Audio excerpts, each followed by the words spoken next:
The following is brought to you by 810 Studios. Hi, guys, and welcome back to Cutting Through the Red Tape. It is your girl, LaShonta. Listen, I am super excited to be back in the studio. I have so missed y'all. Oh, my goodness. It seems like I have not seen you guys in weeks or months. But listen, I am so excited to be back in the studio one more time, cutting through the red tape. And today, of course, I have another special guest.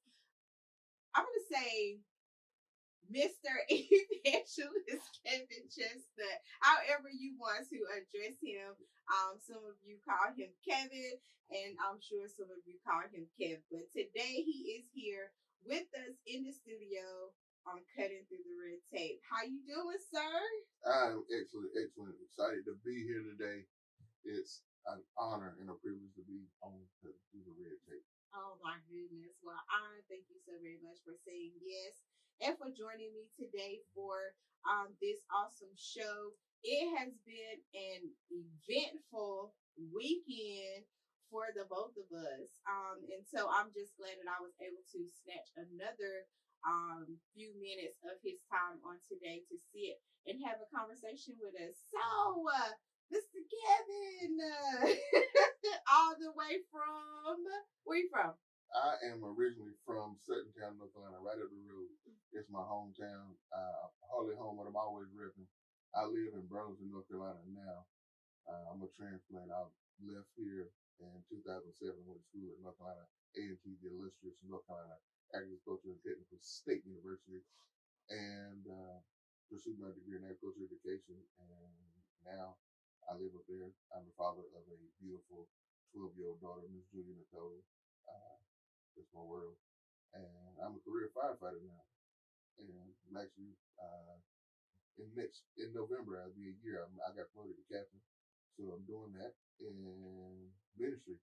I am the founder and CEO of With Love Evangelistic Ministry. With Love is an acronym for Living Out Verbal Expressions.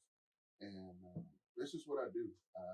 I preach all over this country. I was in Kentucky last month, and I just recently started accepting preaching engagements again because I took some time away to just relax and focus on ministry, like home ministry, like ministry focus in a small area. But I just recently started accepting, out preaching engagements. So I was in Kentucky last month. I'll be in Virginia next month, and I'm excited. I love God. I love to do His work, and I love to do everything out of the box in the will. Different types of ministry like this. And I'm excited to be here today to share the top up. I told you I'm an open book, so we're going to talk about a whole lot of stuff. Y'all lock in and hold on, because it's going to be fun. It's going to be a ride today. It's definitely going to be a ride. They know how we do on Cutting Through the Red Tape. Listen, we are, everybody knows, we love to talk. Well, I love to talk.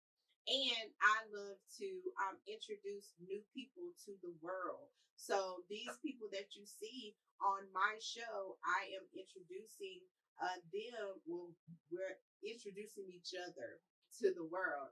And so I'm super excited to get to know more about Kevin on today. I noticed that you said that you are a captain, or you will be a captain.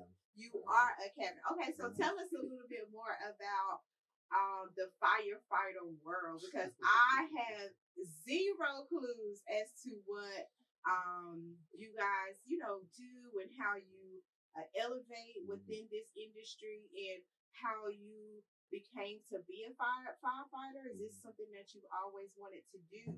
Because you said you went to school for agriculture, and that agriculture and firefighter is two totally different worlds.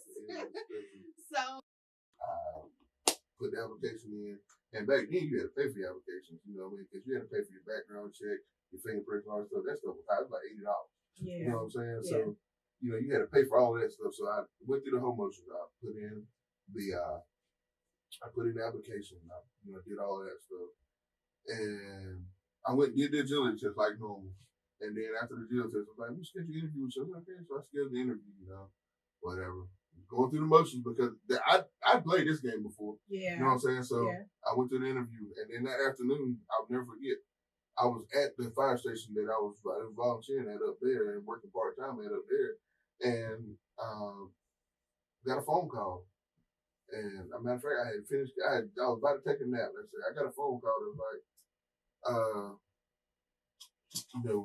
we forgot to ask you some questions during the interview. Mm-hmm. I was like, okay. I said, go ahead, Chief, what you want to know? He said, well, I guess the first and most important question I need to ask you is, are you ready to come work for us on August 15th?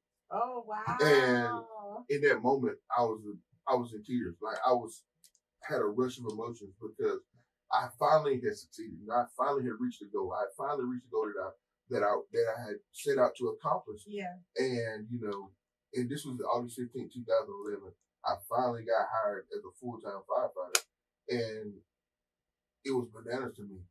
And I cried. I was so excited. And to put some historical fact behind it, I was the first Black person to ever be hired there as a career firefighter. Wow. Yes, the department had been in service since 1952. And they had volunteers, they had people that had been around there, but I was the first Black person to ever be hired there as a career firefighter. Wow, wow. That is such an awesome story. I didn't realize that you had to go through so much in order to become a firefighter. I don't know, for some reason, all I've ever heard about firefighters is you just give your time. I never knew that it was an actual position that you could acquire at the time within the station. So I was just thinking to myself, like, these people are already heroes because they're doing it out of the kindness of their own heart. They're not necessarily a paid or an employee. And then that got me thinking too, like, what if something was to happen to you while you're just a volunteer at the fire department? Like, how does that work? Okay, so there are benefit packages from the state of North Carolina that you get as a volunteer. There are insurance policies that are on you that cover you and cover your family when you're a volunteer. So there's a life insurance policy, and there are also benefits that come along with it. So for example, if you were to get hurt, then you have benefits that will come along and take care of you while you're out. Mm-hmm. Or if you get killed in the line of duty, there are things and parameters set in place in the state of North Carolina where you get payouts and your funeral expenses are covered and things of that sort from the state of North Carolina to cover you. So, and once you do 20 years as a volunteer firefighter, you have a stipend that you get once you turn 55. They send you a check every month as a congratulations that you made it. Wow. And to say something about myself, to date myself, I got one more payment on mine, and then I'll be paid up for my 20 years. Oh my goodness! Oh man, I feel already. Time is flying. I got one more payment next year, the 2026 payment. When I pay whatever my state firefighters association fees, when I pay those, that'll be my 20 years paid up right there. Wow! And then what does that mean? Like that means when I turn 55, I get my check. You get your check. And you'll be able to rest a little bit more. Nah, I doubt it. I don't think I'll ever leave the fire service completely alone. Mm-hmm. I always will have a hand somewhere in it because at this point in my life, I've been a firefighter longer than I have not been. Right. So it's been an integral part of my life, and I love it. And I love what I do, and I purposely have stayed and stuck with it because I've had opportunities to leave hundreds of times and go do things that were more lucrative, make way more money, and spend a lot less time with home. But I fell into this lifestyle. It's not just a career; it's a love and it's a lifestyle. You have to adapt to it and adjust to it. But there's people out there. There's another young Kevin out there that don't have the opportunity or doesn't know about the opportunity to have such a great, wonderful career. And I want to speak to him. I want to be the light for him. I want to be the person that holds the door open for the young generation that's coming behind me, so they'll understand that these are great careers that you can serve your community. You can have what you want. You can come work 10 days a month and still make a full salary. You can do all the great things that comes along with these great jobs and be noble and do something for your community and be a face for your community. And you don't have to be a rapper or a music artist. And I'm not throwing shade to them, but you can be present in your community and be a helping hand to your community, be a light to your community, and be a face to your community by just going to work in your community. Mm-hmm. I love that. Thank you.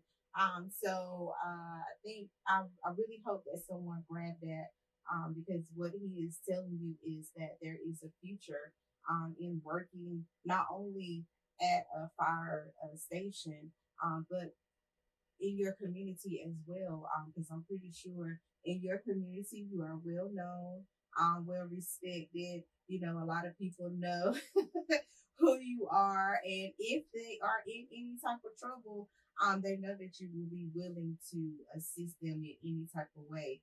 So we appreciate your service because it's not all about the U.S. of A.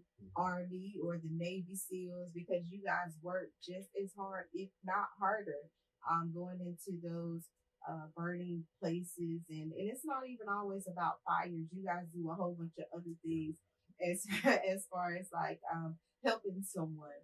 So we do appreciate your service, Mr. Kevin. So tell us about the captain position, because that's very exciting too. Like, how did you have to apply to be a captain? Like, do they just choose you guys? Like, how does that work?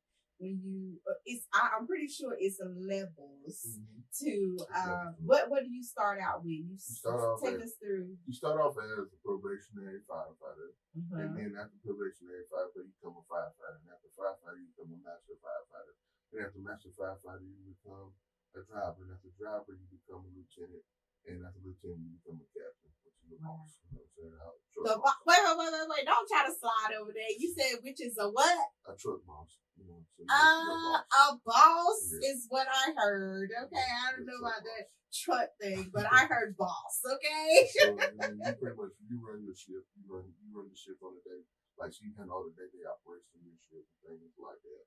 And you have people that work in supervise work. People work up under you. You pretty much call the shot for the day, make sure everything's happening, and get a direct connect to the chief. The chief reports everything he needs done to you, and then you make it happen. You know, so it's a cool position. I enjoy it. I love it. It's fun, but sometimes it can get a lot. You know, because issues come up, and you got to deal with your own issues. You have to deal with everyone's issues and emergencies. And the thing we have to tell ourselves all the time, because in the fire service, our first priority is life safety, and the second one is property preservation.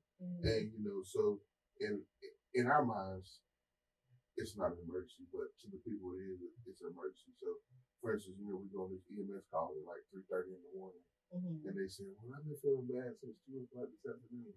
When at 2:00 in the afternoon, we were playing cornhole. You know what I'm saying? We weren't doing nothing. Right. 3:00, we was trying to sleep, and now you medically is bad enough. Now it's bad enough. At 3:00 in the morning, what? You should have been asleep. That's what I would have told him. See, but we can't say that. So we gotta be, yes, ma'am, yes, sir. And that's why I'm not a firefighter. How can we make it better? And those are the stories, and for everything that you see bad, you have enough funny stuff to balance it out. Right. Yeah. And, of course, the Bible tells us that laughter is good for the soul. Absolutely. And, laughter is good medicine. It is. And, for the scientific side of that, if you look at it, the same chemical release, dopamine, is released in your brain when you laugh as it is when you take pain medicine. Yeah. It's just a dopamine release. So if you laugh, sometimes you can get rid of some of that pain. You don't worry as much when you laugh. So, and we use laughter a lot in the fire service. Yeah. We're full-time janitors. We're full-time janitors, part-time comedians, occasional firefighters. However you put want to be chefs. We just. Oh, definitely a chef. Yeah, we need to talk about that too, because y'all be eating good over there. What's the station? I work in Greensboro, Station 38 in Mount Hope. Station 38 be over there eating good. I be watching you on your stories. I'm like, what is he cooking today? We just be in there. We in there. Make sure the grocery store stay open. That's all we do. Make sure the grocery store stay open. My rookie now is actually he's a chef. He has a culinary degree, and he always going in there. I'm gonna take your time. I can cook better. I'm like, look, man, the difference between me and you is people warned you about me. I ain't never heard nothing about you. Oh, you know what I'm saying? You know, like, and you have to put them in their place sometimes that's and let a them know shot. who Don't the be boss taking shots. is. Don't be taking shots on my show, sir. We don't know you over here. The Ricky gotta know that I'm the boss. So Ricky gotta know that you the boss. Hey, we can't do nothing but run with that because hey, you are the boss and you have already made a name for yourself. And he's gonna have to do the exact same, but you can do it. I'm pretty sure you can. Oh yeah, will be all right. Yeah, absolutely. So I have learned so much about a firefighter and the positions in just a short amount of time. Now, do you want to be the chief? Like, are you content where you are? Like, I ain't trying to, be messy or nothing like that. But I mean, is that a dream of yours, or because some people want to get to a certain level, and that's that's their dream, and that's where they want to be. Like, what is that for you? What does that look like for you? So, initially, I never wanted to be a chief. I never had the notion, never had the desire to be the chief. But as I progress in the fire service, I understand that, leaders are born, they're not made. Ooh. And so I was born to lead. Unfortunately, no matter how much I try to fight it, no matter how much I try to hide it, and in a declaration to stop watering myself down and stop, dumbing myself down, I have allowed God to really just push me into places and push me into the pursuit of everything He had me to be. And of course, it's no time soon, but one day I'm going to be a fire chief. I know it's going to happen. And I'm grateful for working for a fire chief now that recognized that on me. From the time I came in 2009 to see him for the first time, he saw leadership on me then. Wow. And he's put me in a position to properly pursue. Like, he always makes sure I'm taking the right classes. He sets me up, he puts me in position. Like, so I had to take a class the other day called Chief 101. Chief 101 is a North Carolina requirement for all city and future fire chiefs. You have to have it. And he made sure that I took that class because he saw the leadership capability in me. And he looks at me a lot of times when he steps away or when he's on vacation, things of that sort, to, stand in proxy. Like, hey, look, if this happens, it's on you today, Right. And, and he trusts his captains to that level. And I'm grateful to have the work for leadership that has that, that has that trust in me and that sees that level in me and pushes me to pursue. And because I can get lazy at times, I'll be honest with you, and I can get tunnel vision a lot of times with things and I say, well, I get complacent, like, I'm good right now. I don't need to go any higher.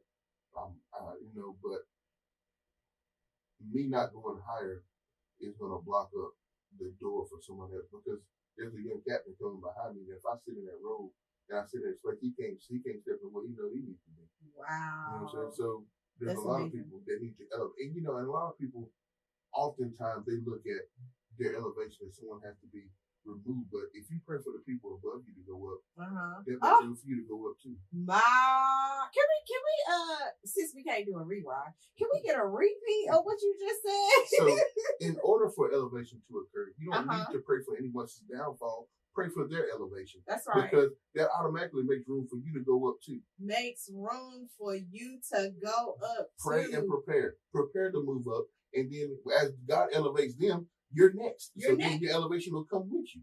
My God. Just pray for them to move up. There's always a spot for them to elevate you. So if you want that spot, pray for the elevation. Don't pray for the downfall. Pray for the elevation. And this is why we don't need to have a crab in the bucket mentality, because it's always somewhere for somebody else to go. And we need to be in the position to say, if I'm going higher, the person above me is going higher. That's the type of world that we need to be living in at this very moment. We don't need to be trying to pull each other down, thinking that we're going to pull this person down in order to elevate. No, boo-boo, it don't work that way. It does not work that way. And if it do work that way, 9 times out of 10, the way you got up will be the way that you come down. So that is very important on today. And I also wanted to point out something else that you said. You talked about how you found yourself sometimes lowering yourself like hiding yourself. And I talked about that today as I spoke at church. Actually, Evangelist Kevin and I just did a Fire and Light conference at my church at New Birth. So shout out to New Birth, to my pastor Christopher Highsmith, and Lady Francis Highsmith, and to the New Birth church family for allowing us to come into your space and host this conference. It was absolutely amazing. And today I spoke on the light, your light, and how Jesus put it in the Bible was putting a lamp on top so that your light can shine so bright. And sometimes we find ourselves in a position to where we don't want to outshine anybody. And it's not that we're purposely trying to outshine anybody. It's just that the light is on you. Like that's you. That's God chose you to carry the light. And so we as the light carriers need to stop hiding. We need to stop putting ourselves in positions to where nobody can see us. That's not what we are created for or what we are designed for. We are a light, and a light is supposed to what? Shine, even in the darkness. So most of the time, we do get into those times when we feel like I don't want to go because I don't want nobody to think I'm doing too much, or I don't want nobody to think that the show is about me, when that's not your purpose, but that's not something that you can diminish either. Don't cover up your light. So I'm glad you made a statement about that. I had to get free from false humility. Oh. That was the first thing. Because that wasn't being humble. That was playing. I was playing in my own face. In my own face. My God. That wasn't being humble. That was playing. I wasn't being humble. I was disrespecting the God-given talents that I had. Wow. I was disrespecting the God-given anointing that was on me. The God-given oil that was on me. I was telling God He was a liar. Wow. By watering myself down. And I had to repent for that, because when God showed it to me like that, it was like, so you telling me I'm a liar because of what I called you? Wow. You looking me in my face and telling me what I didn't do for you. What I didn't do for you, and what position I didn't place you in, and how I used you to show me, because that's really what it's about. That's what the Bible says anyway. It says that He has given us the light so that we may draw others to the light. We're not drawing you to us, we're drawing you to God. And so that's why not hiding your light is very important, because the people need to see what God can do and what God has done. We haven't always been in these places or in these positions. We had to go through some things. I don't know about Kev, but the girl had to go through some things to be able to say, I have a glow, or to be able to say, I look different, or I sound different, I walk different, I talk different. That's not something that I did on my own. I just went through the process. I don't know if you know how diamonds are made, but they come from the rough. Diamonds come from the rough. And if people really knew, diamonds have to be dug up. They have to be burned. They have to be cut in order for you to wear a $3,000 ring on your finger from the purest of diamond. But the diamond had to go through some things. Baby, I'm a diamond. Pressure created. Yeah, so absolutely. Stop trying to hide your light. Stop trying to hide. It's not gonna work anyway. They're gonna see you. They're gonna know who you are and where you came from and what you got going on. Pull the shade off. Pull the shade off. Pull the shade off, right? So how long have you been in ministry? That's a long story. So technically, I started preaching ministry on May the 14th, May the 22nd, 2014. 2014. Okay. Because I ran. I knew God called me when I was 12 years old. Wow. But I ran. You ran. I ran hard as I could for 13 years.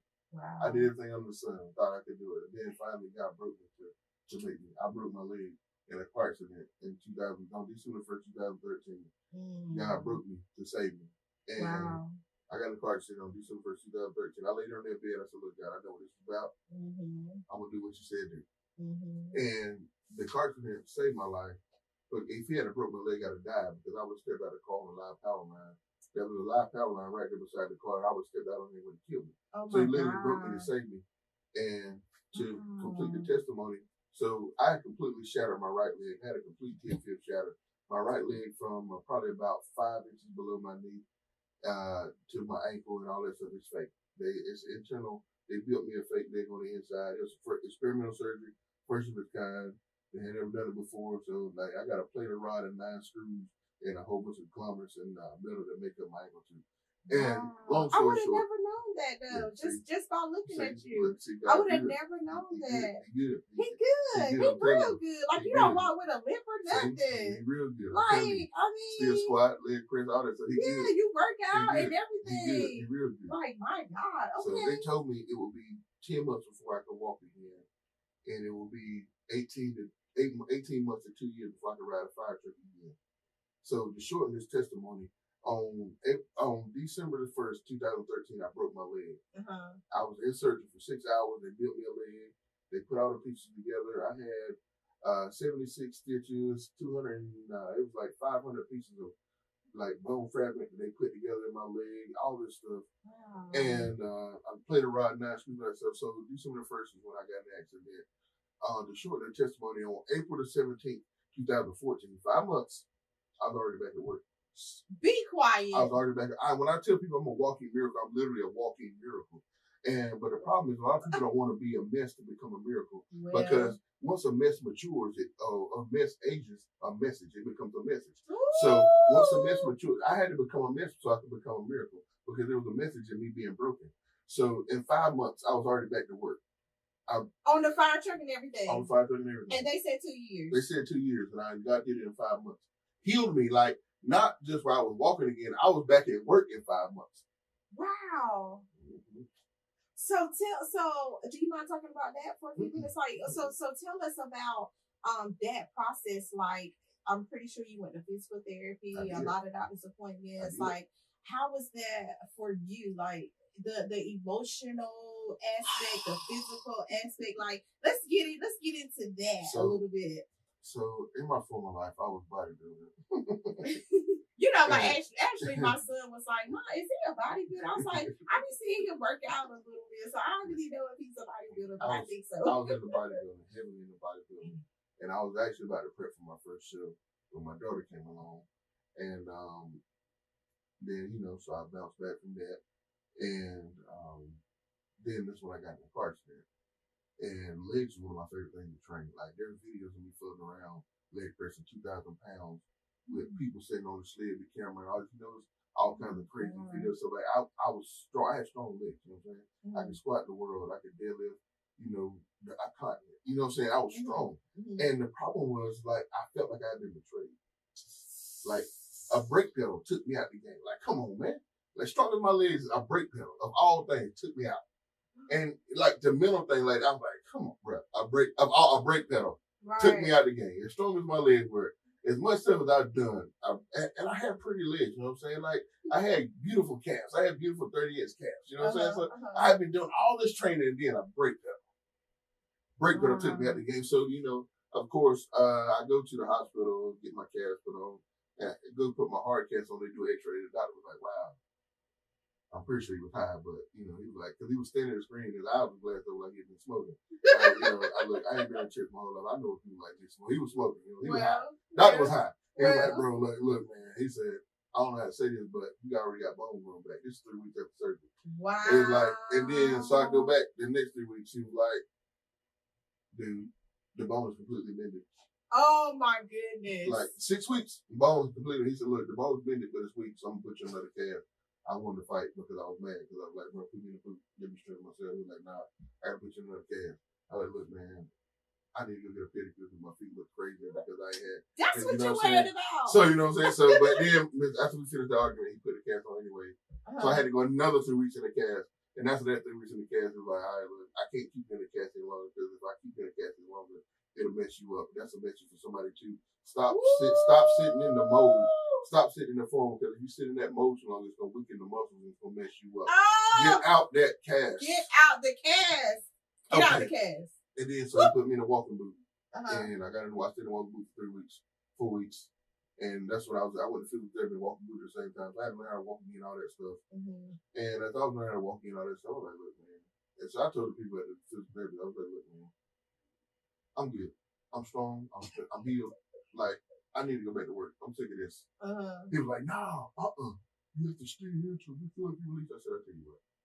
So I went to work, took the agility test, passed it. And it was like, so, and had them sign off on it, like, hey, look, they said I'm good, so you got to say I'm good too. Sign the paper. I don't care. Like, leave me alone.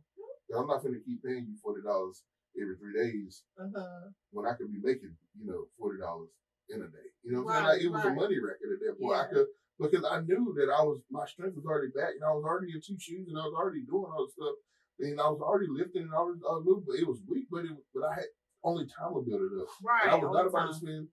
I was not about to waste time letting somebody tell me that I needed to be stronger.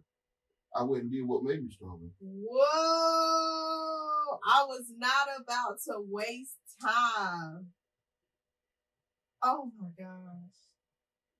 You don't need to sit there and let somebody tell you to be strong. Go do what it takes to make you stronger. Go do what it takes to make you strong. Listen, you're not finna sit here and drop all this stuff on my show. We're not finna do all that. That's what I'm here for. That's what I'm here for. This is awesome. Like, everything that you're saying is relatable. Like, it's really relatable for the person who wants to really catch it and who wants to heal and who is on a journey where, 1, you're broken. 2, you're staying in the cast too long. 3, you allowing somebody else to tell you when you're ready to fly or not. Listen, he is sitting here giving you proof that it can be done. And it's not what man say, it's what God do. It's not what man say, it's what God do. He has sat here and told us that they told him it would be 18 months to 2 years, right? God did it in 5 months. Listen, and I have seen him a few times. He doesn't walk with a limp or anything like that. I would have never known that he had this issue going on with his legs. So God can do it. He can do it. He will do it. We just have to be in place and position for him to do what his word promised that he would do. That he will take care of us in all things. That he will provide for us, and he will love us, and he will care for us all ways. That's Bible. So I'm grateful. That's you are definitely a walking testimony, and I never knew anything about that. So you said, as far as mentally, how was that for you mentally? Like, going through that? I know you said it was, you said the brake pedal and stuff. So how did you lose your faith? Let me just go ahead and ask you that. Like, were you angry with God? Like, how was that process with, I never got frustrated with God because I knew it was my fault. I knew what happened. I knew he broke me to save me. Listen! I knew for a fact that had I not been broken, I would have spun out of control. Because he had been told me what he wanted me to do a long time ago, but I was saying no. So I had to have it was a consequence for my response to him. That's all it was. I was like, all right. Okay. So there was no need for you to be mad. Man, I need to get mad. I was like, God, I know what you need me to do. I'm going to do it. But right now, I'm going to go to sleep. I'm sleeping. I'm trying. and then it hit me with anesthesia, so I'm going to go and carry it out. Oh my God. But that is real. That is real. Like, there's no need. That's just like when you not listen to your parents. When you don't listen to your parents and they tell you to do something and you do the opposite. Whenever you get back from doing what you was not supposed to do, you get a beating, you get on punishment, something is taken from you. It's a consequence to what you did. So that's big. Like, that's revelation. And I'm sitting here thinking to myself, so I've been dealing with some things too. And at a certain point, I had to just tell myself, LaShonta, stop. You know what I'm saying? Like, some of your bad choices got you here too. Some of the things that you said got you here too. So now you're gonna have to ride it out. Ride it out and just know that God is gonna cover you in the riding out. But because of your disobedience, because of your because you decided not to do what God asked you to do, that's that long suffering, right? One of the fruits of the spirit. That is, your answer has power. Your answer has power. Whichever one you so decide, and it's really not a choice, honestly. When God tells you to do something, it's not a choice. When He asks you a question, that's not a choice. It's a decision in the moment, like, are you going to pursue it or not? But you don't really have a choice. It's in the moment, because you can do it then or you can do it later, but you're going to do it. And I'm grateful. Jonah. I'm grateful. What Jonah do? I mean, you look, if you read the book of Nahum, you look at the instruction that God gave for Nineveh, and you see why Jonah didn't want to go tell him all that. Right. We get it. Like, Jonah, we get it, but you still got to do what you. People like, man, I ain't involved in all that. God, that's them. You know that's what I'm saying? them, yeah.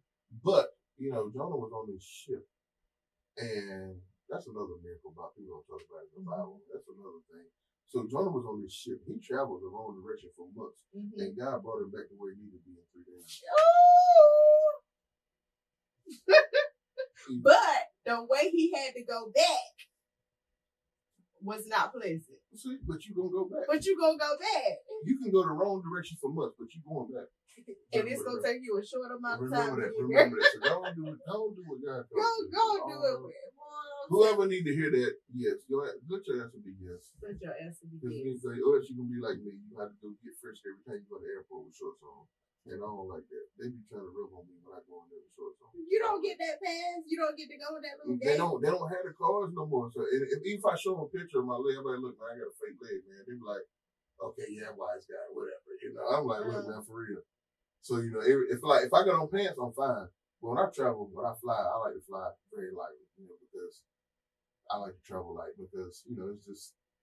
I've learned my lesson recently about flying light. Trust me. So you fly light, and I fly lightly, very lightly. And if I wear shorts, I wear shorts, it's gonna set the metal take off every time. They gotta pull me to the side and rub. I said, look, man, I don't usually let people rub on me like this, and they'll carry me on a date now. So you just easy, what I'm saying?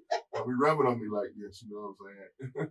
Right. You at least tell me you love me or something. You are a mess, my goodness. But and that's often a reminder too. A simple reminder. I don't have any complications for any, struggles, but that's a little reminder, especially not that I rarely get to travel for like vacation or just because of filming. 8 times out of 10 I'm traveling for ministry purposes. So that's a reminder before I even get on the plane that I can do. Yeah. This is why I'm here. My leg is the reason why I'm traveling to this city or to this country to tell people about the goodness of God and tell people how He saved me. He broke me to save me. And a lot of people don't understand. They are afraid of the breaking. And Kevin, tell them, don't be afraid of the breaking. No, I actually talked about that today. Because breaking is a preface to the breakthrough. Because if you put the two words, if you do the math on it, if you're broken and you go through something, that equals a breakthrough. It's just 1 and 1 is 2. It's simple addition. If you add the breaking to your trip of going through, then you get breakthrough, and that's where you want to be, is on the other side of it. So the other side of the breaking is breakthrough. And Reverend Chestnutt, one of my favorite Baptist preachers in the whole wide world, has this analogy. He says he broke it and he blessed it.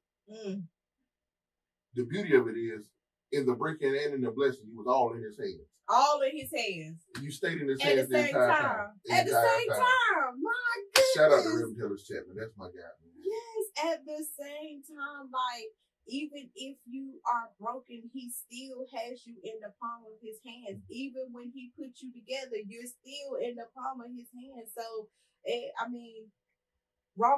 been living by Romans 8.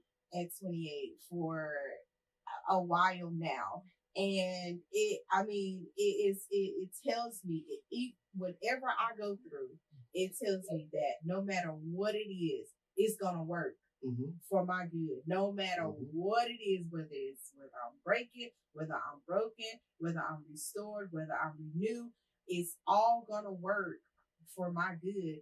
And when y'all get a chance, please read that. Look that up. That will help you on your journey for sure. Chapter. Read the whole 8th chapter. Read all of it. Yeah, he said read it all. I like that verse though. Read the whole chapter. So yeah, I thoroughly enjoyed this interview. Oh yeah, I love it. It's great. Do you have anything that you want to add? Yeah. Go ahead. As a matter of fact, I want to say, of course, thank you for the opportunity to be here today. I appreciate it. And also, support the local church. I want to say that. Go to church, support the local church. I know you had your favorite people on TV that you like to watch. I know you have the people that are your internet favorites, but go to church. Find a church locally, and because you're entirely too gifted, you're entirely too talented. You have too much to offer the world to not go be a part of the church. There's some musicians out there. There's some singers out there. There's some preachers out there. There's some intercessors out there. There's some people that work in construction. There's some people that work in accounting. Whatever you do for the world, you can do for the church, and vice versa. Go to church. Go be a part. Go assist the house of God growing, because we need you. We need you. We daughter, son, father, mother, children. We need you to come. Come be a part. Come bring your talents to the storehouse, because there's no limit to how far God can take you if you let him. If you give him your gifts, he can multiply.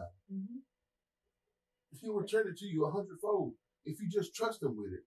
Don't be a singer out here and not have a place to sing. Don't be a musician out here without a place to play. Don't be a worship dancer without a place to dance. Don't be an accountant. You can help the church grow and be financially accurate if you come help them. You working at the bank for 20 years. That's a thing. Go help. You know what I'm saying? You work in retail. Help some of these ladies. Fellas, you got a job doing construction. Go show these young men how to build. That's right. Jesus was a carpenter. You're doing the Lord's work already. Come in the kingdom. Help. You don't know who might need a porch built. If you go to church, they're going to call you first. That's right. You want your business to grow, give it to God. That's right. That's right. That's right. Absolutely. Come to church. It's fun. We laugh, we have a good time. We do. Especially at New Birth. Go to New Birth. Go see him. I'll put my step of approval on. If you are in the Clinton area, go to New Birth. Give him the address in the church time. Give him time. Pastor Chris is my guy, man. He's not only a male, but he's a man, and he's a man of God. It's rare. If you want to see a man of God in action, go see Pastor Chris. He's real. He ain't gonna sugarcoat. He ain't hiding nothing. He'll tell you the truth. And he's gonna give you the Bible over anything. He ain't gonna tell you his opinion. He can give you the word. That's right. And that's what you need. He gonna give you straight Bible. And he think he a comedian too, but he ain't quite mastered that. But he will give you straight Bible. He will give you straight Bible. If anything he tell you, he's always gonna give you a reference back to the scripture, back to the exact same verse. So that's one thing that I do love about my pastor, is he's gonna cross-reference and he's gonna show you exactly where it is in the word. And I think that's very important because in these days, these times, we have got to know the word for ourselves. Listen, it's a lot of revelation coming. It's a lot of false prophets coming. It's a lot of people who say they love God, but they don't know him. Their hearts are very far from Christ, and that's a sad time. You know, the church is really being ridiculed in public, and I don't like that. And that's because some of us are making it look a little funny, look a little crazy. So I do have to say that too. But for the ones who love God and who love Jesus, who love Christ, and who are followers of him, I think the Bible says you will know them. you will be able to see them. And so look, ask God for discernment, and He will show you exactly where you need to be and who you need to sit up under. I'm a firm believer of that. So yes, while we're encouraging you to go to church, seek God and allow Him to put you in the right place at the right time. Yes, sir. And do you want us to comment on the conference that we did yesterday? What do you think about that? Powerful. It was powerful. It was different. It was unusual. It was orthodox. It was out the box. It was. And I'm telling you, like Pastor Chris said, it ain't gonna be the last one. So no. The next time y'all hear about it, you don't want to miss it. We gonna give you all. We gonna give you the sauce. We gonna give you the sauce. You're just gonna see the burger. You know what I'm saying? You ain't gonna see the sauce. You ain't get the sauce, but you gonna see what you seen the fruit. You seen the fruit. That's the most important thing. Is the fruit that comes from it. 3 rededications, 3 salvations. 3 rededications and 3 salvations. And like my pastor said today, nobody preached. Nobody. Like we were supposed to speak. My pastor was supposed to round it up. None of us preached. And guess what we did? Used Bible the whole entire time. We used Bible the whole entire time, and nobody preached. We had no drama. We had no keyboard player. No organ, nothing. Nothing. We had no singers. The singers showed up. They didn't even get a chance to sing. Listen, that's the type of time, and we didn't have thousands of people. We had exactly who God sent us, and we had an awesome time in the Lord. Next time it's gonna be thousands. Yeah, next time it's gonna be thousands. Next time we're gonna pack it out. It's gonna be dope. It's gonna be dope. And you don't want to miss it. You don't want to miss it. And it might be in a city near you. You never know. Traveling. You never know. I'm everywhere, so you never know. Follow me on all social media. Oh yeah, I was about to say if you wanna Kevin Chestnutt on TikTok, K-Bless 2_1 on Instagram, Kevin Chestnutt on Facebook. Look me up, follow me. I'm always posting updates of where I'm gonna be at, ministry, stuff like that. And you can see some of them cooking videos, and you see like I'm a man's man, so you're gonna see some funny stuff. You're gonna see us talking about God. You're gonna see us in the gym. You're gonna see us doing firefighting stuff. You're gonna see doing some stuff in the church. You're gonna see reality. I don't have anything. I don't do it for the gram. I do it for the Lord. Do it for the Lord. We doing it for the Lord. I don't do it for the gram. I do it for the Lord. I don't do it for the gram either. I don't even know how to work all that social media stuff, but you know where to find me. So yeah, I'm super excited about next. I've never been so excited about next ever until this season, because I've seen where God has brought me from, and it continues to be a next. So I want you guys to be excited about the next. Okay, listen, that's all for cutting through the red tape on today. Major shout out to Evangelist Kevin Chestnutt for sitting in with us today. I can say before the show even hit that this is going to be a show that you do not want to miss. So continue to follow us, Cutting Through the Red Tape on Facebook. Shout out to 810 Studios, the baddest network on this side of heaven. Listen, I said heaven, not the earth. I said heaven. Shout out to Tamika, who is always there for us when it comes to this studio stuff. Listen, we on the CW too. I need to tell y'all that. I'm on the 3rd Monday of every month. So shout out to all of you who continue to tell me that you watch my show. I'm very, very grateful for you. Until next time, we'll see you. Peace.